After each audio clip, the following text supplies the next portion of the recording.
What is your greatest power? Think about that for a moment.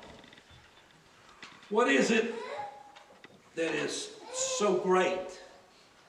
Is it your strength? Well, it's not mine. I'm sure if I arm wrestled a few of you in here, you could probably beat me. So I'm not known for my strength. That's not my greatest power. And if you talk to me very long, you'll know I'm not the smartest guy around. Maybe you're a lot smarter than I am. Probably you are. So what is your power? You can use it if you use the power that I'm going to share with you in just a moment. I want to think just a minute about what it will do for you. You can use this power to have peace of mind. Today, many people would love to have peace of mind. They would probably give lots of money if they could find peace of mind. Or maybe happiness. People like to be happy today. If you ask people, what do you want most in life? They would usually say money and happiness. That's probably the top two. If you just go out on the street and ask people.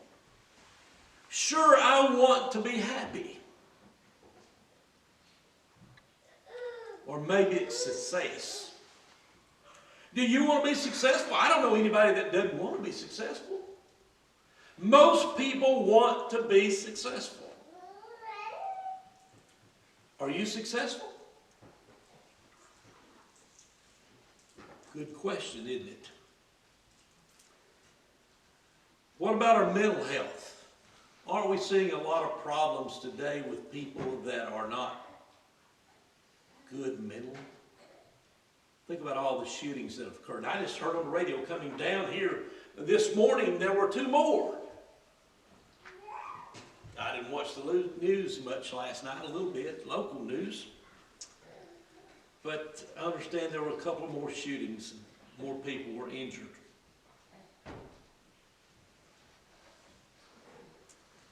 But what about spiritually?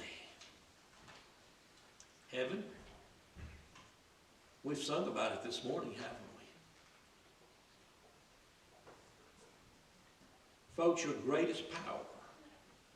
And by the way, every one of us have this. You've got it. You've got it. You don't have to be rich to have it. You don't have to be a genius to have it. You don't have to be wealthy to have it. But your greatest power is the power of choice. It's your power to choose. And think about it, this morning you have made a lot of choices just getting here. You choose what you wear. Now my wife had laid out for me what I was to wear today. Well, I changed that. I vetoed it. As I do sometimes. She had already told me what color pants I was to wear. She had a shirt hung up for me and a tie there for me to wear this morning. And I said, no. I changed it. Did you choose what you're going to have for breakfast? You may have said, I want cereal. No, I want eggs this morning. Well, I have the same thing every morning for breakfast, so it really makes no difference. But that's what I choose. You see, everybody this morning has the power to choose. I chose which car to drive this morning. There were 2 out there. I asked my wife, do you have any gas in yours? And she told me no.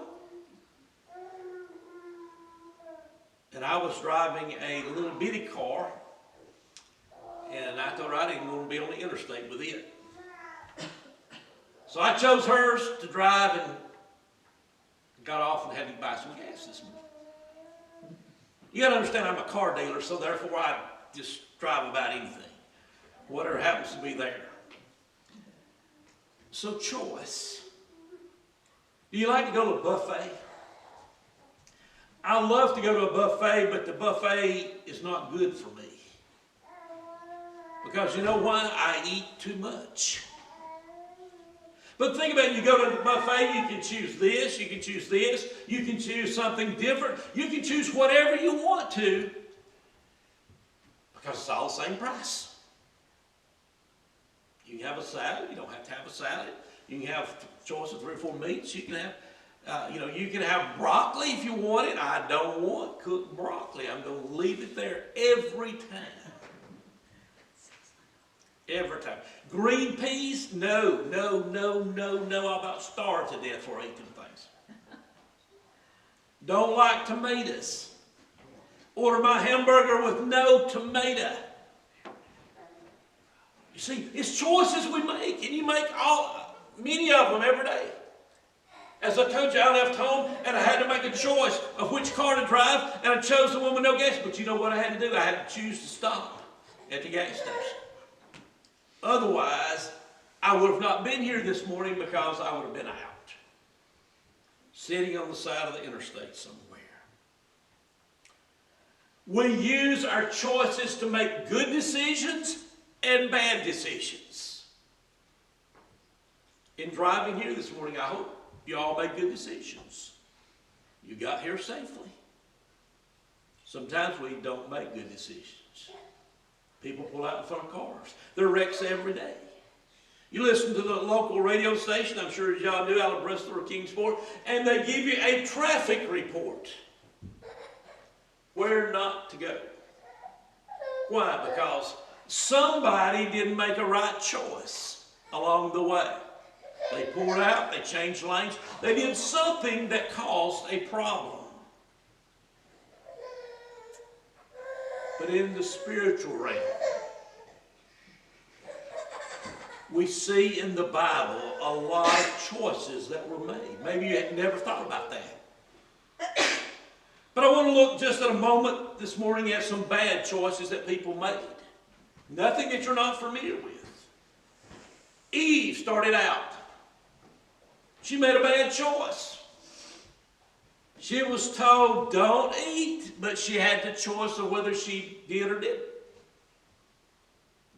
And we know the results of what she did. Did Cain have to kill Abel? No. He was upset. And a lot of people get upset today and make wrong choices. A few years ago, I got a phone call one day. I happened to be at home that afternoon from the police chief in Abington, who was a member of the church there. And he told us about one of the members that had been stabbed. He'd been stabbed by his son. I went to the hospital in Bristol, and the doctors came out. They couldn't do anymore. They did all they could do to save his life. His son now is in prison because he made a bad choice that day. Oh, drugs were involved. He made a bad choice. David and Bathsheba, did David make a bad choice? Absolutely. And we know what it cost him. It cost him his son that was mentioned earlier. What about Peter? Peter was a great follower of Jesus Christ. Good, fine Christians don't make mistakes. Wrong. We make mistakes, folks. We make mistakes. We're not perfect people.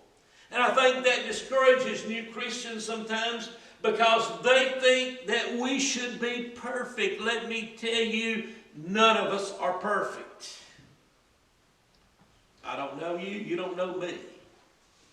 But I'll tell you clearly, I am not perfect. And if you're around me long enough, you will figure that out.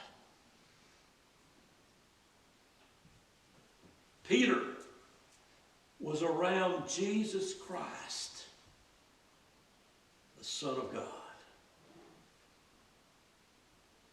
But yet Peter denied the Lord 3 times. He chose to do that. Nobody forced him. Nobody made him do that. He chose to do that. So there's 3 or 4 examples I've given you this morning of individuals that made bad choices. But let's talk about some good choices that were made in the Bible. There are a lot of good. I don't like negative, okay? I like positive. People that made great choices. There are examples in which we need to look at and that we need to follow today. What about Joseph with Pharaoh's wife? Took off, didn't he? He ran off. That was a good thing. He made the right choice. What about David when he had the opportunity to kill Saul and he didn't do it? His men were thinking, David, you've got an opportunity. You can take Saul out and you can be king. David was supposed to be king anyway. But David would not. He chose not to kill Saul. And then what about those on Pentecost? I don't know how many were there in Acts chapter 2. I do not know. I do know this, that 3,000 obeyed the gospel. They made that choice to become Christians that day. A great choice it was. And maybe you can think back when you became a Christian and the choice that you made to follow Jesus. Important choice. But you know, as we look at the life of Jesus Christ, and as we look at the teachings, we find that Jesus presented many lessons involving choice. Let me share with you just a few this morning. What about the parable of the talents that we find in Matthew, the 25th chapter? In Matthew 25, beginning in verse 14, for the kingdom of heaven is like a man traveling to a far country who called his own servants and delivered his goods to them. And to the one he gave 5 talents, to another 2, and to another 1, each according to his own ability. And immediately he went on a journey. So Jesus in this parable talks about a man that gives talents to individuals. It appears like it was probably money. But he says each one with their ability. He gave 5 to 1. He gave 5 to him. And then he gave lesser amounts to other people. 5, 2, and 1. And they had to make choices of what to do with them. If somebody gives you money, do you have to make a choice? You have to make a choice. What am I going to do with the money? Am I going to spend it? You probably know people that if they get $1 in their pocket, it burns a hole in it. And you know other people that they save and they save and they save. I'm kind of like them. I don't like to spend money. I don't. I don't like to spend it. We have to spend it, right? It seems like it doesn't hurt as bad as if I use a credit card. I don't know. It's just a mental thing. But it didn't hurt me as much.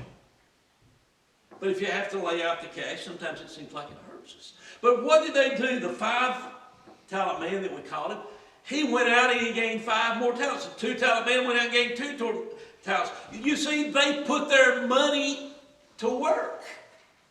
And they gained. They were successful. You see, in life, Jesus wants us to be successful. He wants us to be successful. He wants us to be victorious. He wants us to be winners. And so as the parable goes, the 5-talent man gave 5 talents, two. The one, he went out and buried it. He went out and buried his talent. He didn't put it to good use. And when the master came home, he talked to the 5-talent man. That's great. 2, great. And what did the 1-talent man say? Lord, I knew you're a hard man, reaping where you have not sown and gathering where you have not scattered seed. And I was afraid. Fear. Fear caused many people today to not to do what they can. And if you look in Revelation chapter 21, it talks about those that are going to go to the lake of fire. And the first one it mentions is the fearful. Here was a fearful man, afraid. And he went, he hid his talent in the ground. And look, there you have what is yours. But the Lord answered and said to him, you wicked and lazy servant, you knew that I reap where I have not sown and gather where I have not scattered seed.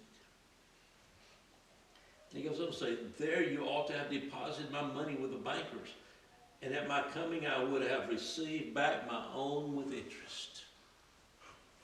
You see, he didn't use it. He had it. He made a wrong choice. Look what it cost him. But in the parable of the builders in Matthew chapter 7, it talks about a wise builder that built his house on a solid foundation. You know, in building houses, the first thing you're concerned about is the foundation. If you don't have a good foundation on your house, it will not stand. And a wise man builds his house on a solid foundation. And a foolish man builds his house upon the sand. And we know what happens. You see, Jesus is teaching us you got to make the right choices. You've got to do the right thing. What about the prodigal son in Luke chapter 16? Look at the choices that he made. He wanted an inheritance and his daddy had him die. You don't hear that today, do you? We don't hear that today. People die and then they get the inheritance. But he was alive. He thought he was so much smarter than his dad. Isn't that true? When we're young, we think we're so much smarter than our parents. I told my daughter when she was 16 years old, we had a discussion. I don't remember what the discussion was about. Her name's Crystal. I said, Crystal, you're as smart as you're going to ever be in your life. She looked at me. She said, Dad, don't be so sarcastic. That was her response. And now she's 41 years old. And you know what? She's come to the conclusion, I wasn't nearly as dumb as she thought I was. She's understanding it now that she's got 2 boys. Yep, we understand later on. But when we're young, sometimes we make foolish mistakes. And this young man went off, and what happened? He had friends while he had money. When he run out of money, he run out of friends. He woke up in a hog pen feeding pigs, and that was real bad for a Jewish boy. Real bad for a Jewish young man. But you know, it says he came to himself. And then he started home.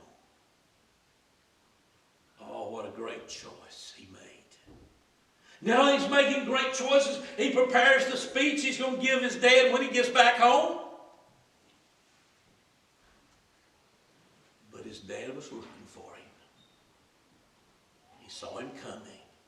And his dad ran to meet him. Oh, what a great choice this young man made. Made some bad ones. We all make bad decisions. But yet he came to himself and he came home.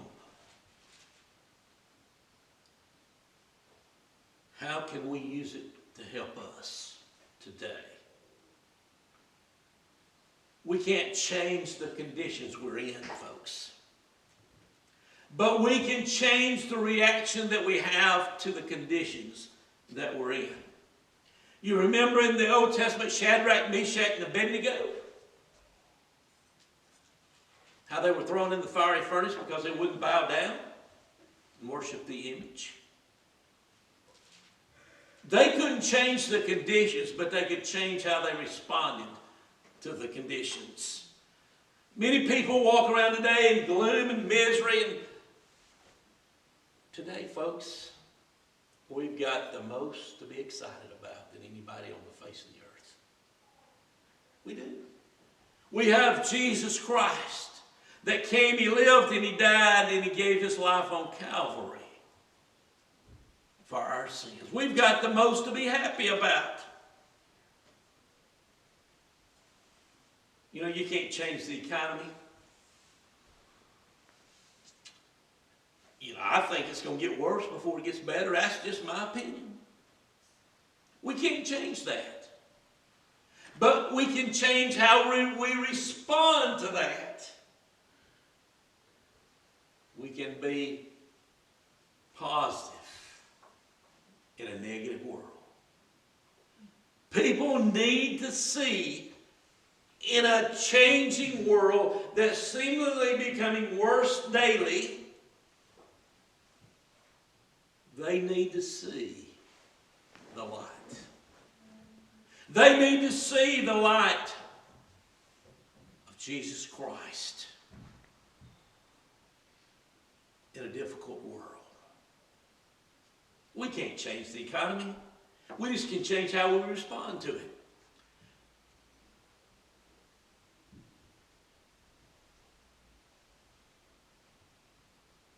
In difficult times, folks, people try to blame everybody but themselves. Well, it's not my fault. I didn't do it. Somebody else caused it. You know, we always try to blame everybody else. We need to accept the blame. My dad's been dead about 48 years. And I don't remember a whole lot that he taught me. But I don't remember the conversation we were having, but one day we were having a conversation, and he said, I don't want to ever hear you say it's not my fault. I don't know, I must have been trying to blame somebody else for something that happened. But those words have stuck with me all this time. Accept responsibility.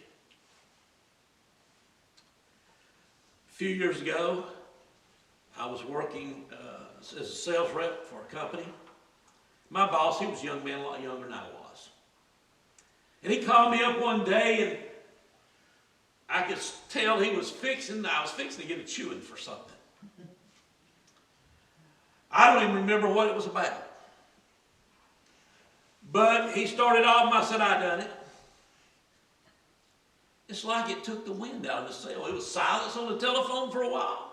When we mess up, fess up. Okay? We will mess up. I mess up a lot. I just have to fess up to doing it. You remember that David messed up. We mentioned it earlier. But Nathan come and told him a story about a man that was rich and took a poor man's lamb. Oh, it got him so riled it up. And you know what he told David? He said, you're the man. I've always liked that. Remember back at sports events, somebody do something, you're the man, you're the man, you're the man. Well, when we mess up, just mess up. We done.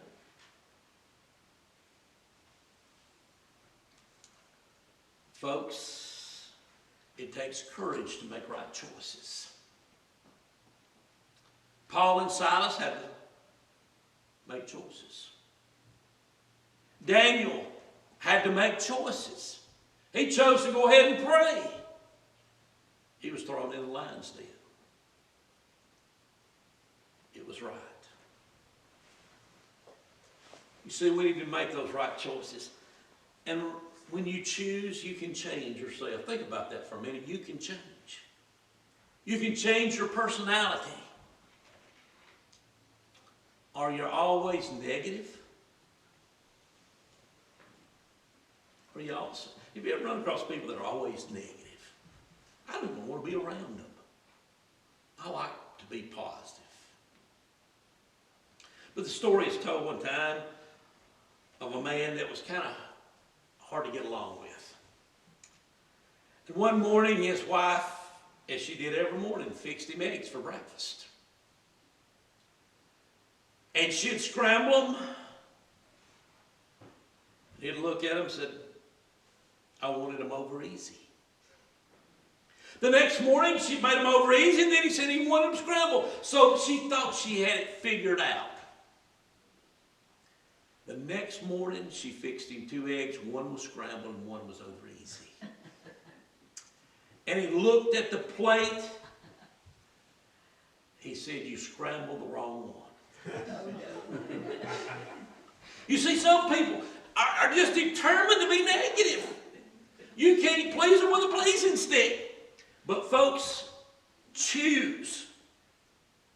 You can choose your personality. Make life miserable, or you make it harmonious. Some people like to be miserable.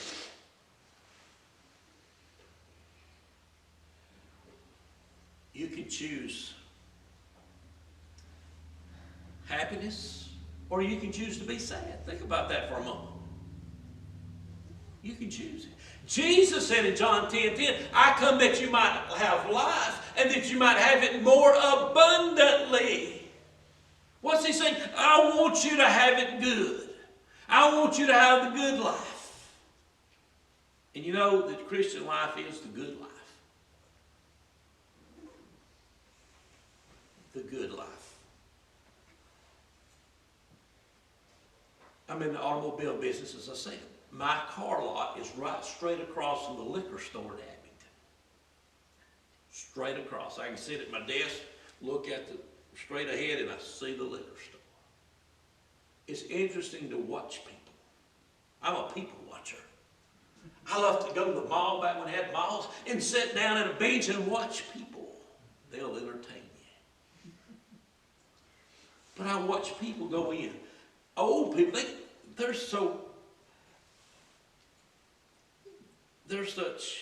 in such bad shape, they have to get somebody to carry it to the car for them. I see young people go in there. I see parents take their little kids in there. And I think about how much misery that store causes. It does $3.9 million a year in business. I wish I did that in the car business, but I don't. You see, they're trying to find happiness in all the wrong places. It's not there. Focus on what's the major. Choose what's major. Choose what's the most important thing in your life. You can do it. So you can change your personality. You can change your life. You can choose happiness. Focus on the major. Your greatest power is the power to choose. That's the greatest power you have, and we all have it. Everybody in here has it. You have that power. It's nothing better than that power. There's nothing greater than that power. And as Joshua was about to lead the children of Israel to the promised land. Note what he says beginning in verse 14. Now therefore, fear the Lord, serve him in sincerity and in truth, and put away the gods which your fathers served on the other side of the river and in Egypt. Serve the Lord. Then he says in verse 15, if it seem evil to you to serve the Lord, choose for yourselves this day whom you serve, whether the gods which your fathers served that were on the other side of the river, or the gods of the Amorites in whose land you dwell. But as far as me and my house, we will serve the Lord. Use your power to serve the Lord. Use that power that you have to make a decision to follow Jesus. You get to choose. When I became a Christian, nobody forced me. Nobody made me become a Christian. I chose that.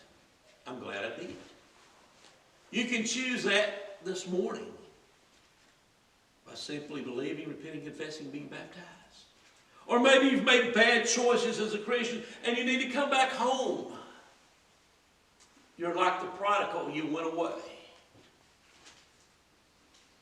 You see, you get to make that choice. You get to choose yes or no as we stand and as we sing.